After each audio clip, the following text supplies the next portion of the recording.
Saludamos a nuestro especialista Raúl de la Torre. ¿Cómo estás, Rulo? Pedro, ¿cómo te va? Muy bien. Con una noticia que se conoció ayer, una decisión del Gobierno Nacional de mayor presencia del Estado a través del ANSES en distintas empresas privadas, ¿no? Donde hay bancos, donde hay financieras, donde hay medios de comunicación, periodísticos, hay empresas de servicios públicos de diversos rubros. Exactamente. ¿Cómo funciona? El tema es que había una restricción que existía desde la época en que se crearon las AFJP con la reforma previsional del año 95, por la cual a las AFJP en aquel momento se les limitó que no pudieran tener más del 5% o ejercer derecho sobre el más del 5% de las acciones de una sola empresa. ¿Esto qué quiere decir? Que no podían nombrar más de un director, sí. No podían hacer pesar sus decisiones o el poder de sus votos en una asamblea de accionistas para modificar el rumbo. Esto era porque, por ejemplo, AFJP, que eran de bancos, podían tener acciones de otros bancos. Entonces había un conflicto de intereses, o podía haberlo. Entonces se estableció en aquel momento, repito, año 95, reforma previsional de Cavallo, cuando se crea el sistema privado de capitalización, este límite, que ya tenía un antecedente, porque esto en realidad se recogió de lo que había sido la reforma previsional en el mismo sentido que hizo el pinochetismo en Chile. Digamos, no fue un invento de Cavallo, sino que lo copió desde entonces. Cuando en el 2008 se hace la otra reforma previsional, por la cual vuelve a tener el manejo de todo el sistema, el sector público, todo lo que fue el capital que tenían las AFJP, estas tenencias accionarias pasaron al ANSES.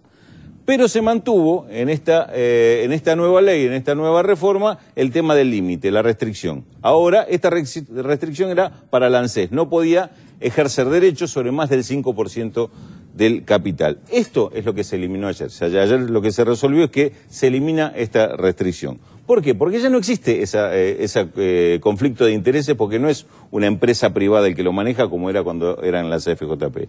Y por otra parte, esto le da derecho al ANSES a hacer valer su participación en estas empresas. Claro. Por ejemplo, reclamar que se distribuyan dividendos como corresponden, porque estos dividendos van a parar a ese fondo que hoy capitaliza los recursos para pagarle a los jubilados actuales y futuros jubilados.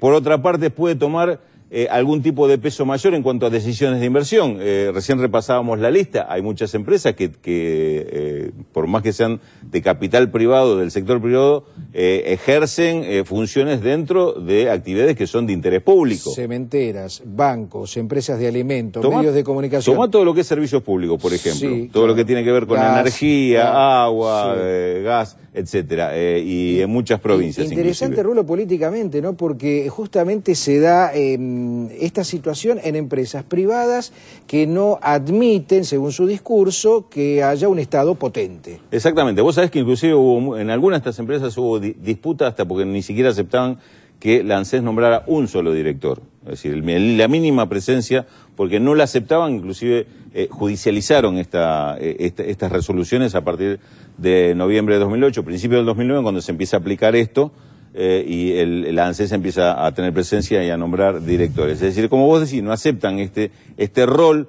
de la participación del sector estatal. Ahora, yo te quería recordar simplemente algo a propósito de esta resistencia.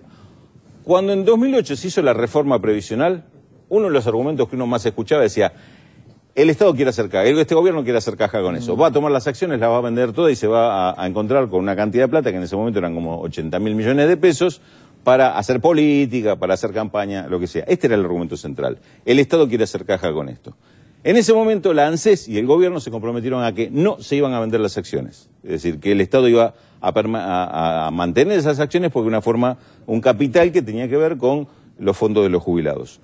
Hoy, cuando se dice que el ANSES no solo va a mantener eso, porque si dices que va a nombrar más directores, se está planteando el interés. Ahora el argumento es el contrario. Dice, bueno, al final se van a quedar para siempre acá y va a tener una participación perniciosa el Estado dentro de la actividad privada. El discurso va cambiando de acuerdo a lo que se quiere decir en cada momento, pero evidentemente hay una resistencia a una mayor participación pública en este tipo de actividades. Lo interesante, desde mi punto de vista, es que la ANSES se ha convertido en una herramienta de política económica fundamental, uno de los pocos espacios de capitalización que tiene lamentablemente Argentina, porque los mercados de capitales en Argentina como tales no funcionan ni son demasiado confiables. No son confiables por lo que han hecho los propios sectores que manejan estos mercados de capitales. Y en este caso una ratificación que seguramente va a tener mucha resistencia. Vamos a escuchar algunas cosas bastante terribles en los próximos días. Seguramente el licenciado Diego Bossio va a estar puesto como una de las personas más temibles del sector privado. Ya veremos qué es lo que dice él al respecto. Pero como herramienta política me parece importante. Es una jugada audaz del gobierno. Alguien ayer me decía, ¿por qué lo hacen ahora en plena campaña, cuando va a provocar más ataques? Bueno, es una jugada, es un avance audaz del gobierno que hace para ratificar estas políticas que tienen que ver con la construcción de un nuevo modelo de inclusión. Gracias, Rulo. El comentario de Raúl de la Torre.